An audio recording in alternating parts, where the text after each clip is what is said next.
Sir जय Hind. Major general A के Chaturvedi sir, जय हिंद। बहुत बहुत शुक्रिया समय देने के लिए। Thank you sir. Thank you. शुक्रिया सर, आज लंबे वक्त बाद आपने मेरे दर्शकों के लिए समय दिया है, दिल से शुक्रिया इसके लिए। सर 2025 खत्म हो गया, ऑपरेशन सिंदूर देखा, बहुत कुछ 2025 में हमें देखने को मिला। उसके बाद हम देख रहे हैं कि एक ड्रोन पावर के तौर पर भारत उभर कर सामने आ रहा है। लेकिन ऑपरेशन सिंदूर के बाद से हमने क्या सबक सीखे हैं सर, जिनके ऊपर इस वक्त हम काम कर रहे हैं, और 2026 में वो कौन से चैलेंजेस हैं जो इस वक्त साफ तौर पे दिखाई पड़ रहे हैं कि हमें ये फेस करने ही पड़ेंगे? पहले तो बहुत बहुत धन्यवाद आपको, आपने मुझे अपने चैनल पे बुलाया। दूसरे, मैं जो एक डिस्क्लेमर शुरू कर दूंगा, उससे शुरू करूंगा, क्योंकि रिसेंटली काफी कुछ ये मीडिया में आ रहा है कि सर्विस ऑफिसर्स जो है, रिटायर्ड सर्विस ऑफिसर्स, वो इस तरह से बात करते जैसे वो गवर्नमेंट ऑफ इंडिया को रिप्रेजेंट करे। नहीं जी, मैं बिल्कुल गवर्नमेंट ऑफ इंडिया को रिप्रेजेंट नहीं कर रहा हूँ। ये मेरे पर्सनल विचार हैं, जो मेरी अपनी जो ओपन डोमेन में इंफॉर्मेशन है उसकी बेसिस पे है। पहली चीज जो आपने ऑप सिंदूर के बारे में बोला, तो मैं ये कहना चाहूंगा कि इससे एक बहुत बड़ा लेसन जो निकल के आया है, जो कुछ लेसन जो सबसे जरूरी है। एक तो नैरेटिव वॉर बहुत इंपॉर्टेंट है। एक नैरेटिव यूएस ने बनाने की कोशिश की, एक नैरेटिव पाकिस्तान ने बनाने की कोशिश की। उन दोनों को अगर आप देखें तो उससे एक चीज जो निकल के आई है कि जब हम नैरेटिव वॉर की बात करते हैं उसमें दो चीजें हैं, एक इंफॉर्मेशन वॉरफेयर और एक है कॉग्निटिव वॉरफेयर। इंफॉर्मेशन वॉरफेयर तो आप मीडिया में इतनी चीजें, वही चीज बार बार बार बार बोलो जिससे कि लोगों को लगने लगे कि भाई ऐसे हो रहा है। इन कॉग्निटिव वॉरफेयर में बिल्कुल उसको टनल में ले जाओ कि भाई ऐसे हो रहा है, जो पाकिस्तान ने अपने लोगों के साथ किया कि उन्होंने कहा कि ऑप सिंदूर में हम जीते, जबकि उनके अपने शहबाज शरीफ साहब का जो स्टेटमेंट था उस दिन रात को, कि रात को 2:30 बजे मुनीर साहब ने मुझे फोन किया और कहा कि साहब हमारे एयर बेसिस नूर खान वगैरह सब डिस्ट्रॉय हो गए। वो 138 लोगों को एक तरफ तो वो गैलेंट्री अवार्ड दे रहे हैं 14 अगस्त को, और फिर दूसरी तरफ कह रहे हैं कि नहीं जी हमने तो कुछ नहीं, हम तो सब कुछ ठीक ठाक रहा। खुद उनके लोग कह रहे हैं कि हमारा जो एवैक है वो डैमेज हो गया बोलारी में रखा हुआ। वो ये कह रहे हैं कि वहां पे हमारे F-16 तोड़ दिए गए, लेकिन नहीं जी सारा कुछ ठीक है, हमने सब कुछ डैमेज कर दिया पाकिस्तान में। तो एक उन्होंने एक बनाने की कोशिश की। तो एक बहुत बड़ा लेसन जो निकल के आया है कि जो लड़ाई के लिए तैयारी के लिए सबसे पहले हमको इंफॉर्मेशन वॉरफेयर और कॉग्निटिव वॉरफेयर के लिए तैयार होना चाहिए, जिसके लिए 3 एलिमेंट हमें बहुत जरूरी हैं देश में। एक, हमारी मीडिया हमारे साथ होनी चाहिए। दूसरी, आपको सही इंफॉर्मेशन सही समय पर देते रहना चाहिए अपने लोगों को और दुनिया को। तीसरी चीज, साइबर के डोमेन में आपको काम करने की बहुत जरूरत है, जिससे कि एक रॉन्ग इंफॉर्मेशन ना आ सके। तो एक कॉग्निटिव वॉरफेयर मैं बीच में टोक रहा हूं, माफी चाह रहा हूं, क्योंकि अगर हम DGISPR की तरफ देखते हैं, पाकिस्तान की तरफ देखते हैं, तो एक चीज देखते हैं कि उनकी एक पूरी मीडिया सेल है, एक प्रोपोगंडा सेल जिसको मैं बोलता हूं, वो DGISPR के अंदर काम करती है। वो हमारे जर्नल्स के, CDS के सच्चे झूठे बयान या पुराने वीडियो से निकाल के जो है उसको पूरा सर्कुलेट करते हैं। क्या इन फ्यूचर हम इंडियन आर्मी के अंदर भी कोई एक ऐसा सेल देखें जिसमें तमाम सोशल मीडिया के इन्फ्लुएंसर, यूट्यूबर्स, कुछ लोगों को एक लाया जाए, एक ग्रुप बनाया जाए और जो काउंटर भी करें और पाकिस्तान के खिलाफ जैसे कि तैसा जैसा जो है वो किया जाए? सर देखिए, इसमें राजेश जी जो आपने बात बोली है, इसमें 3 एजेंसीज की बहुत आवश्यकता है। पहली, प्रेस काउंसिल, जो इंडिया की प्रेस काउंसिल है, उसको उसमें काम करने की जरूरत है। फैक्ट चेकर्स का एक एक वर्कशॉप शुरू करनी चाहिए, जिससे कि वो निकाल सकें कि भाई जो इन्फॉर्मेशन आ रही है उसमें कितनी सच्चाई है, नंबर 1। नंबर 2, जैसा कि आपने बोला कि आर्मी हेडक्वार्टर या सर्विस हेडक्वार्टर्स या IDS हेडक्वार्टर, इनमें होना तो चाहिए, और डिफेंस PRO इसी के लिए होते हैं कि वो जो इंफॉर्मेशन दे रहे हैं। तो ये एक नई चीज, इस पे काम करने की बहुत आवश्यकता है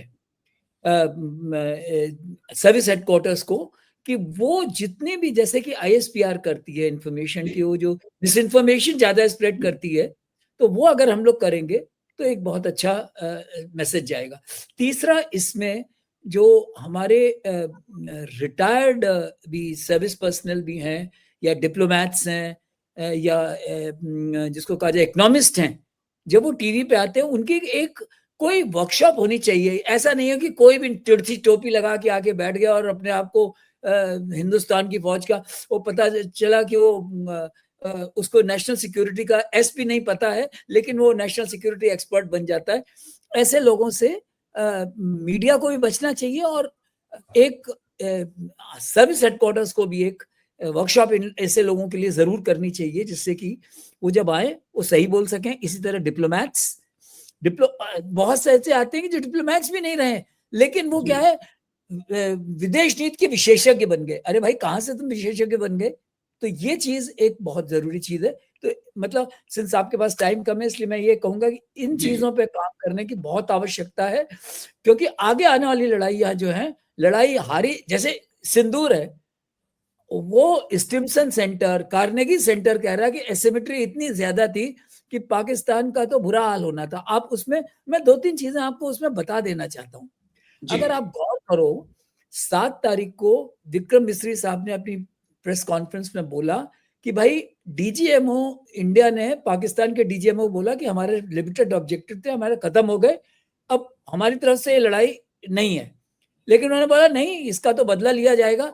लेकिन वही डीजीएमओ 10 तारीख को और 12 तारीख को हमारे डीजीएमओ से कह रहे हैं कि भाई लड़ाई बंद करा दो, लेकिन वो पहली चीजें भूले जा रहे हैं। तो ये चीजें जो है, हम लोगों को सिंदूर में एक जो मैं यहाँ पे भी मैं थोड़ा सा कंफ्यूज हूँ। मुझे लगता है कि आज मैं बैठा हूँ थोड़ी सी इस पे मैं अपनी कंफ्यूजन को क्लियर कर लूं। क्या आपको नहीं लगता है कि 10 मई को फिर पाकिस्तान के डीजीएमओ को पाकिस्तान को पहले प्रेस कॉन्फ्रेंस करनी चाहिए थी कि हम सीज फायर कर रहे हैं? यहाँ पे हम देखते हैं कि हमारे विदेश मंत्रालय की तरफ से पहले 3:30 बजे डोनाल्ड ट्रंप का ट्वीट आता है, 5 बजे विदेश मंत्रालय प्रेस कॉन्फ्रेंस करता है, 6 बजे हमारे आर्मी के अफसर प्रेस कॉन्फ्रेंस करते हैं। उल्टा नहीं होना चाहिए था सर कि पाकिस्तान के डीजीएमओ प्रेस कॉन्फ्रेंस करते और कहते कि भाई हमारे हाथ खड़े हैं और हम अब जंग नहीं चाहते? उनकी तरफ से कोई प्रेस कॉन्फ्रेंस नहीं हुई, प्रेस कॉन्फ्रेंस हम कर रहे हैं कि हम लड़ाई बंद करें। और सर थोड़ा 1 सेकंड और दे दीजिए मुझे। उस दिन, जिस दिन 10 तारीख को ही हमारी वॉर रोकने के बाद मैं जम्मू में था सर, रात को फिर ड्रोन स्ट्राइक की है पाकिस्तान ने।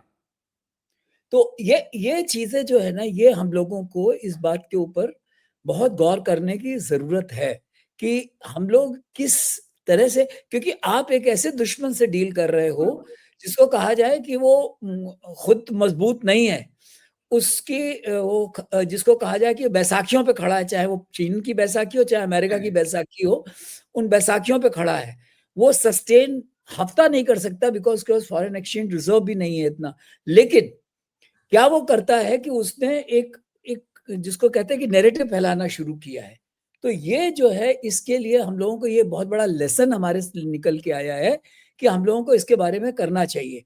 जहां तक अमेरिका का आपने बोला, देखिए डोनाल्ड ट्रंप क्या करते हैं, क्यों करते हैं, ये डोनाल्ड ट्रंप और उनकी टीम को बोलना चाहिए। लेकिन उनका एक अपना ऑब्जेक्टिव था कि भाई हमने सब में संधि करा दी। लेकिन वो बाद में निकल के आया, उनके ही लोगों ने कहा कि नहीं, ऐसा कुछ नहीं हुआ था। है, जो प्राइम मिनिस्टर इंडिया ने पार्लियामेंट में बोल दिया कि उन्होंने कुछ नहीं किया। तो ये चीजें बजाय इसके कि बाद में हो, पहले हमको कर देना चाहिए। मैं आपकी बात से पूरी तरह सहमत हूं कि हम लोगों को जो ये चीज है कि इसके पहले कि हम सीज फायर एक्सेप्ट करें, हमें बताना चाहिए था कि भाई हमें उन्होंने अप्रोच किया है और हम इसको सीज फायर को उनके को एक्सेप्ट कर रहे हैं। ये होना चाहिए था। ये मैं आपकी बात से पूरी तरह सहमत हूं कि ऐसा, ये एक, क्योंकि मैंने बोला ना कि एक नैरेटिव वॉर, एक नई वॉरफेयर है, और इसके लिए अगर हम तैयार नहीं हैं तो मुश्किल होगी। तो ये तो हो गया।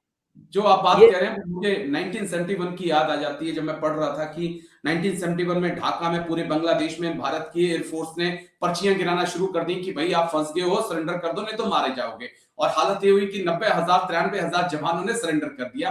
तो ये इंपैक्ट पड़ता है, ऐसा नहीं चीज होगा। इसमें 71 में एक और चीज थी, एक जो उस दिन जिस दिन उन्होंने सरेंडर किया है, उस दिन सुबह एक गवर्नर हाउस में कॉन्फ्रेंस थी जिसमें उन्होंने अपने लोगों को बुलाया था, और हम लोगों को खबर मिल गई। तो हाशिमारा से एक, बाद में वो बहुत सीनियर ऑफिसर बने, मैं नाम नहीं लूंगा क्योंकि वो ठीक नहीं होगा। जी जी। वो उस वक्त एक जिसको कहा जाए शायद स्क्वाड लीडर थे या विंग कमांडर थे, टुक ऑफ किया और बॉम्ब उन्होंने गवर्नर हाउस पे गिराया। उनका मोराल डाउन हो गया, पर्चियां पहले से गिर रही थी। तो ये लड़ाई में ये चीजें जो होती हैं ये बहुत महत्व रखती हैं और इनका हम लोगों को इस्तेमाल करना चाहिए। ठीक अच्छा, है। तो एक तो लड़ाई का ये अंग हो गया। दूसरा जो आप ड्रोन और इसका उसका बोला, तो एक चीज है कि हम लोग नॉर्मली क्या होता है कि लड़ाई के लिए जब हम तैयारी करते हैं तो हम पिछली लड़ाई के लिए तैयारी करते हैं, ना कि अगली लड़ाई के लिए। कि मान लीजिए कि पिछली लड़ाई में ये हथियार थे तो हम उसके लिए मजबूत होने चाहिए। हम लोगों को ये जो टेक्नोलॉजी इतनी तेजी से बढ़ रही है एंड उसका इस्तेमाल करने के लिए हम लोगों को एक नए ढंग से सोचना पड़ेगा।